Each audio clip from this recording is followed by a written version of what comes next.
ওয়ালাইকুম পরিবার বন্ধুরা কেমন আছেন সবাই? আশা করছি ভালো আছেন।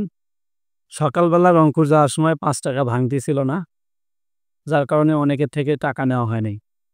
আবার এখন আসার সময় ৳৫ যাতে তুলি নাই, কিন্তু আমাদের এই চৌপতি বাজার পার হয়ে ভ্যান্ডাবাড়ি আগ পর্যন্ত আজকে যেহেতু ভ্যান্ডাবাড়ি বাজার ৳৫ জাতীয় তোলাই লাগে। জাতীয় তুলতে গিয়ে অনেকের কাছে জিজ্ঞেস করছি কিন্তু টাকা নেই, অনেকের কাছে আবার আছে। এখন আসার সময় অনেকের যাওয়ার সময় ছাইড়ে দিছি, আসার সময় একজন লোক উঠছিল, আমি বলছি ৳৫ যদি ভাঙতি না থাকে তাহলে কিন্তু আমি নিতে পারব না। পরে বলতেছে যে, "সমস্যা নাই, ভাঙতি করে দেব।" পন্থাপুকুর আসি উনি অনেক চেষ্টা করছে কিন্তু ভাঙতি করতে পারে নাই। শেষমেশে যে আমার এই ৳10 দিয়ে গেছে।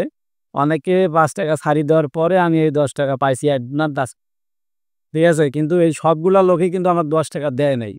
অনেক লোকের মধ্যে যে লোকটা ৳10 দিছে তার আন্তরিকতা, তার মন মানসিকতাটা আসলেই অনেক ভালো। ঠিক আছে? আমি বলি নাই যে ৳5 নাই ৳10 দেন। আমি বলছি, "সমস্যা নাই।" পরে বলছে, "ঠিক আছে ৳10 নিয়ে যান।"